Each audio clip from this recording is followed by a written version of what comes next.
పోలవరం నల్లమల సాగర్పై కోర్టులో civil suit వేయనుంది రాష్ట్ర సర్కార్. గతంలో రాష్ట్రం వేసిన రిట్ పిటిషన్లో మిగతా రాష్ట్రాల అభిప్రాయాలు కూడా తీసుకోవాల్సి ఉండడంతో దీనిని విత్డ్రా చేసుకుంది సర్కార్. ఏపీ సర్కార్ అక్రమంగా పోలవరం ప్రాజెక్టును విస్తరిస్తోందని తెలంగాణ తరపున వాదించారు సీనియర్ అడ్వకేట్ అభిషేక్ మను సింఘ్వి. వరద జలాలపై ప్రాజెక్టులు లేవని సిడబ్ల్యూసీ చెప్పిందని కోర్టుకు వివరించారు. రిట్ పిటిషన్ వెనక్కి తీసుకుని సివిల్ సూట్ వేస్తామన్నారు సింఘ్వి.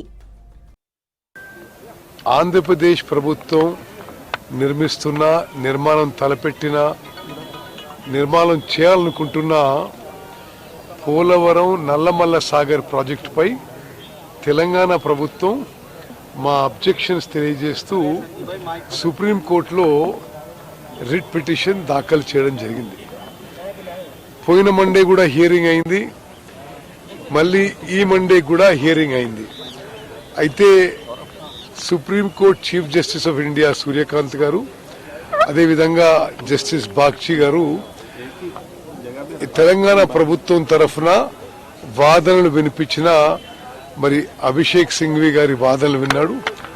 అదేవిధంగా మరి ఈరోజు తెలంగాణ ప్రభుత్వం తరఫున సింఘ్వి గారు, అడ్వకేట్ జనరల్ గారు, సాత్విక్ గారు, మాజీ సిడబ్ల్యూసీ చైర్మన్, ఇప్పుడు మా లీగల్ కౌన్సిల్ వోరా గారు, అదేవిధంగా శ్రవణ్ గారు, మేమందరం, నేను కూడా కోర్టులో హాజరై మరి ఈ పార్టిసిపేషన్ ఈ వాదనలో పాల్గొన్నాం. అయితే మేము అంటే పోయిన సోమవారం ఇచ్చిన వాదనలకి అదనంగా ఈరోజు అభిషేక్ సింఘ్వి గారు తెలంగాణ ప్రభుత్వం తరఫున చెప్పిన విషయాలు ఏంటంటే, the fixed and allocated quantum of Godavari waters to the state of Andhra Pradesh is limited to 484 TMC and not beyond. Mari, any diversion and utilization of water through this project purportedly on the pretext of utilizing flood waters is in clear violation of Godavari Waters Dispute Tribunal 2, GWD2 1980. అంటే ఇప్పుడు ఈ project వాళ్ళ flood waters అన్నా ఇంకోటన్నా వాళ్ళకి allocate అయిన waters కంటే ఎక్కువ ఇది వాడటానికి వీలు లేదు. అదే విధంగా ఈ పోలవరం ప్రాజెక్టు కూడా అనేక violations, original approved project of government of ఇండియాలో అనేక వయలేషన్స్ ఆంధ్రప్రదేశ్ ప్రభుత్వం చేయడం జరిగింది. అవి కూడా సుప్రీంకోర్టు దృష్టికి తీసుకొచ్చి ఆనాడు ministry of environment and forest stop work order ని ఇంప్లిమెంట్ చేయడం లేదని చెప్పి కూడా సుప్రీంకోర్టు దృష్టికి తీసుకొచ్చాం.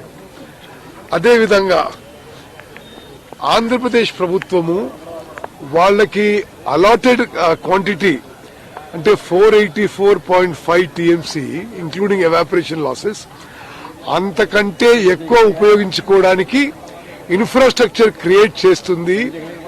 డిపిఆర్ ప్రిపరేషన్ మొదలుపెట్టే ప్రయత్నంలో ఉన్నారు. డిపిఆర్ ప్రిపరేషన్ కి సిడబ్ల్యూసీ అనుమతి ఇవ్వలేదు ఇప్పటివరకు.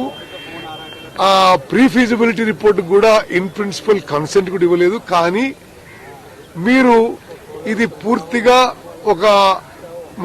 పూర్తిగా ఆపాలని చెప్పి తెలంగాణ ప్రభుత్వం తరఫున అభిషేక్ సింఘ్వి ఈరోజు వాదించాడు. అదేవిధంగా there is blatant violations of AP Reorganization Act of section 84 and 85 which require approvals from diverse other stakeholders and statutory bodies. అంటే ఆంధ్రప్రదేశ్ ప్రభుత్వము Godavari river management board, Krishna river management board, ministry of Jal Shakti, Polavaram project authority, apex council, ministry of environment ఇవి ఏమీ approvals లేకుండా ముందుకు పోతుంది అని కూడా తెలంగాణ ప్రభుత్వం తరఫు నుంచి సుప్రీంకోర్టులో ఈరోజు వాదనలు వినిపించాం. అదేవిధంగా as per section 90 of AP reorganisation act, central government is the only authorised body for seeking requisite clearances including environment clearance or any other modification to the Polavaram irrigation project in any form. And the state of Andhra Pradesh has no right to alter the Polavaram irrigation project in any form. Ante Polavaram irrigation project ఏ విధంగా design చేయబడదో ముందు దానికి అతీతంగా దానికి అదనంగా ఏమీ చేయడానికి వీలు లేదు. అది ఏపీ రీఆర్గనైజేషన్ యాక్ట్ కూడా ఉందని చెప్పి ఈరోజు మరి మేము సుప్రీంకోర్టులో వాదించాం. The deemed consent of Telangana to national project status is for the project status as approved by Godavari Waters Dispute Tribunal and cleared by 95th TAC of MOGS held in 2009 and cannot be taken as consent for any such unauthorized substantial expansion. అంటే Polavaram project కి ఏ విధంగా అయితే original form లో ఉందో దాని వరకే అనుమతులు ఉన్నాయి. దానికి ఏమీ మోడిఫికేషన్ చేసినా ఆల్టరేషన్స్ చేసినా ఎక్స్పాన్షన్ చేసినా ఏ అనుమతులు లేవు అని చెప్పి సుప్రీంకోర్టుకి తెలియజేయడం జరిగింది.